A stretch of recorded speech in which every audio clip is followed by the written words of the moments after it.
Hey friends, today we are going to be fertilizing the garden. I'm going to show you exactly what products I love and use in my garden. And then we are actually going to walk through every single bed, every single fruit tree, every single green stalk, and I'm going to show you exactly how I prep them as well as how I feed them throughout the season. So come along. Let's get these guys fed. So let's start out with these two beds here. I have onions, garlics, carrots, and peppers. I know, weird combination. But the first thing that I want to say is that I usually fertilize my garden every 3 to 4 weeks. And I say every 3 to 4 weeks because I put a reminder on my phone for every 3 weeks, but sometimes life gets busy. So it ends up being 4 weeks, and that seems absolutely perfect in my garden. If your plants are a little bit stunted or slow, you may need to increase that, especially if your soil is not as amended or if it's a brand new garden. So don't feel any kind of way if you have to up the fertilizer, especially organic fertilizers, which tend to be a lot more gentle on the garden. So you would think that these 3 plants up here, which is the onions, the garlic, and the carrots, need to be fed the exact same way, and that is not actually correct. These garlic right here and these onions actually are heavy feeders, and heavy feeders primarily means nitrogen feeders. And since they like a lot more nitrogen, I'm actually going to go with a fish fertilizer. I particularly like Neptune's Harvest fish fertilizer, and if you're going to go with one liquid fertilizer of all the liquid fertilizers out there, this is the guy I would use. Now they have a standard fish fertilizer, and then they have a tomato and veg and a rose and flowering fertilizer. The tomato and veg and the rose flowering fertilizer are basically like the same. So you can use them interchangeably, whichever one's on sale. But if you're focused more on a green plant like a broccoli or a lettuce, then you're going to want to use just the standard fish fertilizer. But for today, I'm focused on these guys, and these guys are almost done. They are not long before the bulbs are going to be forming, so I honestly don't want to give them too much because it's kind of going to be a waste of fertilizer. So I am going to give them a little bit of the Neptune's Harvest, and then that's it. From here on out, they're getting nothing. But this is kind of their last fertilizer before I expect them to start bulbing up. So we just give it a little, I don't know, 1-2 pour. This is about a gallon worth of water. The actual watering can right here is 2 gallons, but I've only filled it about halfway full. Then we're just going to take this and spread it over an entire bed. If I had the 2 gallons, I would definitely spread this over the full bed, but since I only have, about 1 gallon in the bottle, or in the watering can, I'm not going to focus too much on these sunflowers right here. First pro tip when it comes to fertilizing, you do not need to fertilize things when they're towards the end of their life. So those onions and the garlic, they're getting towards the end. I mean, they're going to be bulbing any day now. I honestly expected it to happen before today, but since they haven't, they're getting one more feed, and that's it. They're on their own. They're going to have to get the rest of their nutrients from the soil that's already there. Now these carrots are a little bit different of a story. These carrots I've actually already pulled from. They've given me some beautiful carrots. I'm just letting some of the smaller ones continue to finish up. Carrots are not like onions and garlics. I know they're a root crop, but they're not exactly the same. They actually really like phosphorus. So they like the potassium and the phosphorus that helps with root growth and plant health, but not necessarily the nitrogen. The nitrogen is going to give you these big, fluffy top leaves, but not roots. So the only thing that I have fertilized them with is bone meal. And at this point, they're almost done. If I put the bone meal down or any granular fertilizer, it's going to take the granular fertilizer at least 2 to 4 weeks for it to be available to the plants to use. So for these guys, it's tip number 1. They're almost done. I'm not going to feed them. Now the next beds are these guys back here. So I have tomatoes, radishes, and then these beds right here have tomatillos, a random broccoli plant, and some beans and peas. You're probably wondering why I'm growing radishes. Well, I'm only growing the radishes as a companion plant to the tomatoes, and there are some cucumbers that I just seeded in there, and so they're just starting to grow. And radishes are really good to get away squash bugs. So I planted some radishes. I don't expect them to root. In fact, I'm keeping them so that I can keep the seed. The rest, so no need, tip number 2, no need to fertilize any plants that are bolted, like the radishes, and I also have a broccoli over there that has bolted. None of those need any kind of fertilizer. Don't bother, it's a waste of time. But for the rest of these guys, like the tomatoes and the tomatillos, my favorite fertilizer is this guy right here. And it's any of the Eskimo products, right? So it's plant tone, tomato tone, garden tone. For me, they all kind of work the same, but I just base it on whichever one has the best deal that week that I'm buying it. Now, I don't have to fertilize any of these right now. And that's because when I transplanted these tomatoes and these tomatillos, I put some of the granular fertilizer down into the planting hole so that way it can be fed for a while. That's going to keep them fed for probably about 2 months. And if you notice, they are quite green. They have a ton of flowers. They don't need our help right now. So this next 2 beds is going to be peppers, tomatoes, and in the center there are some beans. When it comes to beans, you actually don't need to fertilize anything that has beans or peas. They kind of create their own nitrogen. But things like tomatoes and peppers, they do need feeding. But when I transplanted these, just like in the other bed, I put plant tone down into the transplant hole, so they are good for at least a couple of months. They look green, they look beautiful, they have flowers. I mean, this one right here has fruit, so there's no need to fertilize right now. Now on the other end of the pepper bed, I have noticed a problem, and that's going to be with these cucumbers right here. Between the last time I fertilized them and this time, I have noticed that they are kind of not looking great. They have some leaves dying. They're fairly small. I don't know, they're just not looking super great. And since they haven't grown very much, I am going to give them a little bit of feed, but this one's going to be a little different, and this is probably the most controversial thing that I do in my garden, but it works for me, so maybe it might work for you. In this instance, this is a flowering plant. Cucumbers produce fruit from flowers, and so normally you don't want to give them too much nitrogen, and usually the Neptune's Harvest is perfectly fine for it because it has nice even numbers between the N, the P, and the K. But for these guys, because it seems like they're stunted and a tiny bit yellow, I'm going to give them Alaska's fish fertilizer, and that's because Alaska's fish fertilizer has a 5-1-1, 5 being the nitrogen, 1 being the phosphorus, and 1 being the potassium. And the reason why I'm doing that is because I know that nitrogen is going to help with the stunt, and I know that it's going to help with the yellowing. So we're going to get these guys with some nitrogen.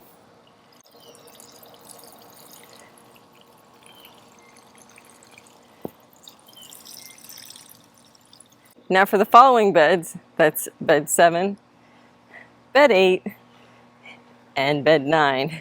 These guys, they are a little bit unique. They have things like flowers in them, they have potatoes in them, they have some kale and a couple broccoli plants that are really like not in season at this point. And so I have to determine, like, does it make sense to me to fertilize these? Now the potatoes are one that I would definitely fertilize, but I just checked them the other day and I noticed that they have roots forming underneath. And I also noticed that the plants are starting to fall over and their leaves are looking a little dingy. And so that tells me that they're almost done. So just like in bed 1 with those carrots, I'm not going to fertilize them. They're towards the end of their life. They're going to finish with whatever is in the soil. I don't need to help them. And then the second thing is, like, these out of season plants. Do I really want to waste fertilizer on a plant that I'm fairly certain is not going to produce? Probably not. What I need to do is get these guys out of here. So none of those are getting fertilizer. The next plants in my garden are these guys right here, which are natives. I also have a native right there. And then I have a native right here, as well as all of the plants up front. Here's a big tip for you. Natives do not need fertilizer at all. At all. If you mulch them with like a good organic mulch, like wood chips or leaf litter or grass clippings, they get plenty of their nutrition from that. You don't ever have to fertilize them, like ever, ever. Now let's talk about my mini green stalks.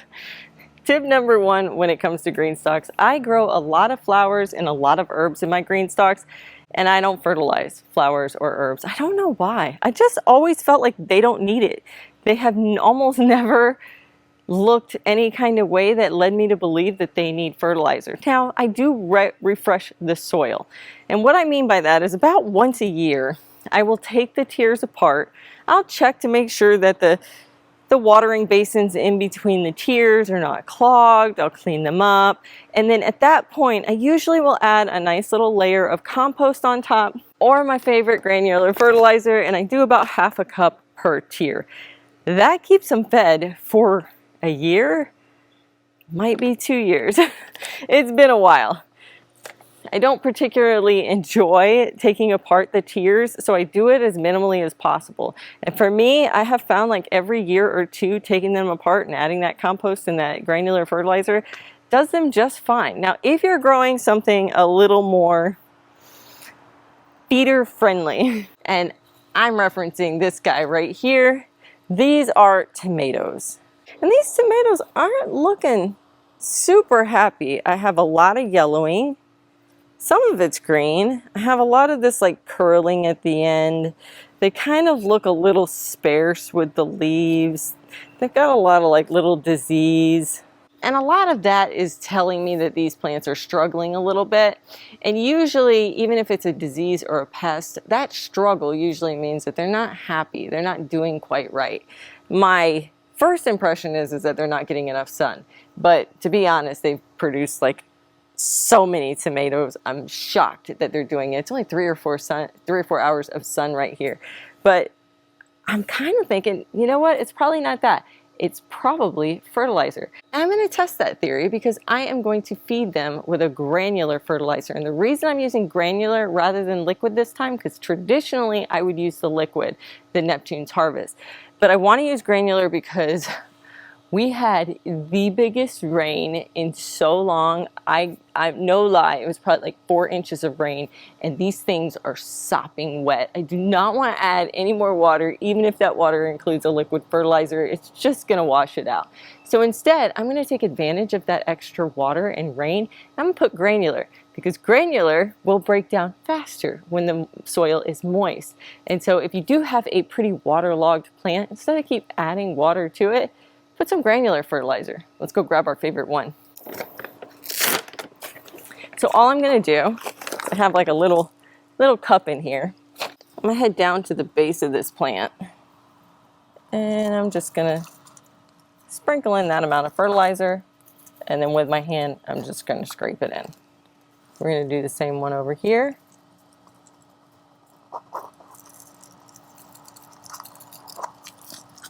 That's probably about maybe 1 to 2 tablespoons.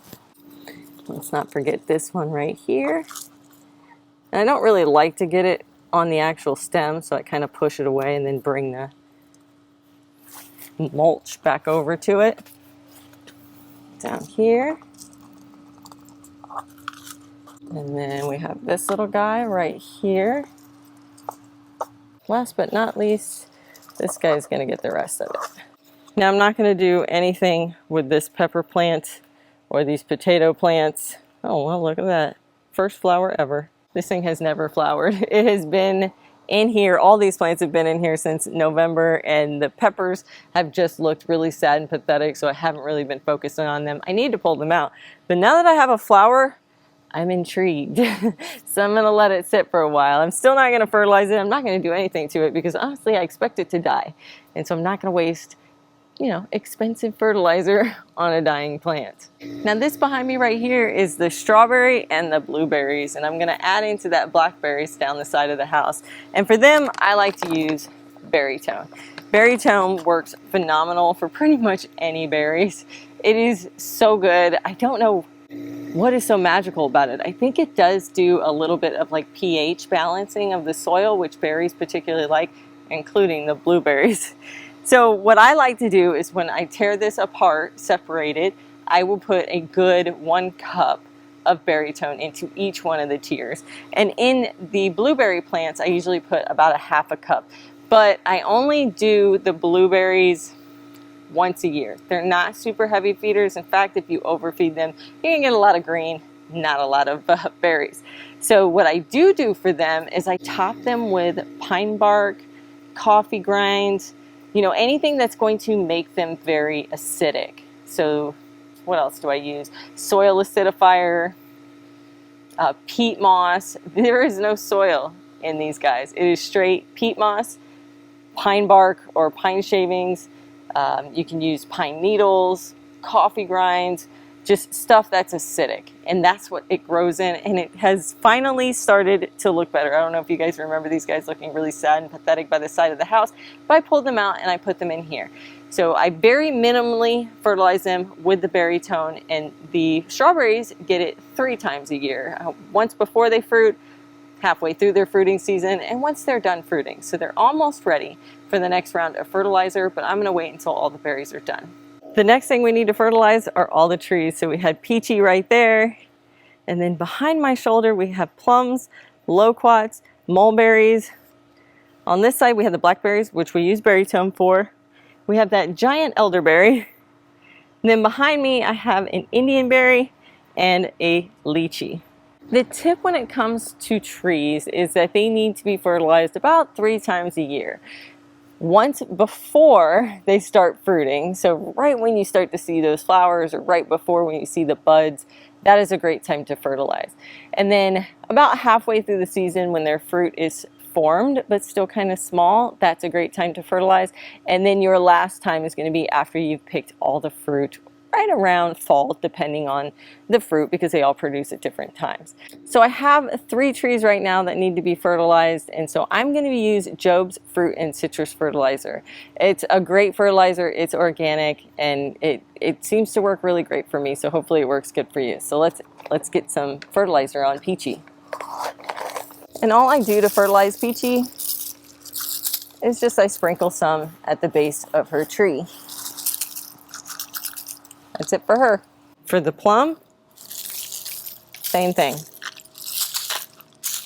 Believe it or not, fruit trees do not need a lot. We're going to come over to the loquat. Now the loquat is not producing. I guess it's still too young, which is fine. But I still need to feed it around the time that I expect it to be fruiting, even if it's not fruiting. If you skip fertilizing, even when it's not fruiting or flowering, it's just not going to grow the way it should. So pretend, pretend it's fruiting. Let's go get the elderberry and the mulberries done. Here's our elderberry. Oh, I almost forgot. We have a plum tree in a container. So let's get him squared away. This is my pomegranate. Just like the loquat, it is not producing flowers, but it does still need fertilizer. All right, mulberries, you could use barytone, but this stuff is a lot cheaper per pound or per ounce. So I'm going to use that on these guys. And we're back inside the pool cage because I have several plants out here. And here is your next tip, which is about seedlings. You definitely want to fertilize your seedlings. Like, I know there's a lot out on the internet that talk about don't fertilize your seedlings. And I think what they mean by that is don't fertilize your baby seedlings. I mean, when they first germinate and their first little leaves come out of the ground, yeah, they don't necessarily need to be fertilized before that point. But they definitely need to be fertilized after that point. And if you don't, you're going to get those small, kind of spindly, a little yellow, a lot of dying off. That it might be what your problem is.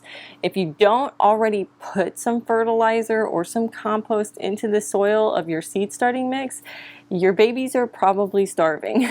So what I like to do is I like to keep a watering can specifically for my seedlings, and they always have some Neptune's Harvest. Now, I don't pour as heavy for these guys. So that little 1 pour I do for the ½ gallon of my container, I actually fill that container all the way up to the full 2 gallons and do that same little splash pour. That's all they need. They don't need a significant amount. And if you use that water every time that you need to water your plants, I guarantee it, you're gonna have happy, healthy, very lush seedlings. And those seedlings are gonna have a lot easier of a time transplanting than ones that haven't been fed. Besides the seedlings, we have a couple fruit trees in this cage. And the reason why I keep some of these in the cage is because I have things like bananas, like mulberries, vitex, sweet almonds, and then my two prized possessions in the whole garden. One, let's just be honest, one is my true favorite. I know we're not supposed to have favorites, but I have a favorite, but that guy over my shoulder is my Jabba. By far, my #1 favorite plant. I love it. It is a fruit tree. It is a tropical fruit tree. And I'm going to show you the little berries in a second because it's fruiting. And I'm so excited. This is the first year it's fruited. It likes, and I had to learn this kind of the hard way because there's really not a lot of information about Jabba. And so I started out by just using compost, and then I used fish fertilizer, and it was fine. It was okay. But then I put berrytone in it because I thought, you know what, let's see what berrytone does. Loves berrytone, absolutely loves it. And I should have known this because plants that are really into, you know, kind of acid soils, which the Jabba is, like the blueberries and a little bit of the strawberries, they like that little bit of acid in their soil. This guy does too, and the berrytone does give a little bit of that. So I then decided, well, it did so good with the berrytone, let me add a little bit of soil acidifier. Not a lot, just a little. Yeah, that worked. It absolutely loved it. So here's a tip for you. If your fertilizer doesn't seem to be doing the trick, maybe it's not the right kind of fertilizer. Maybe it's too much nitrogen. Maybe it's not enough nitrogen. Maybe it's not for acid-loving plants. Maybe it's not for azaleas. You know, there's different kind of fertilizers for different things. And a lot of them can be interused. Like I use plant tone versus tomato tone versus flowering fertilizers. All those I intermix and I don't mind, whatever's on sale. But there's certain plants that like certain fertilizers. And that guy right there, he likes berrytone. And you can see right here is where the Jabba flowers are, that pretty little white flower right there. And then right behind it, these little green little bubbles are the fruit.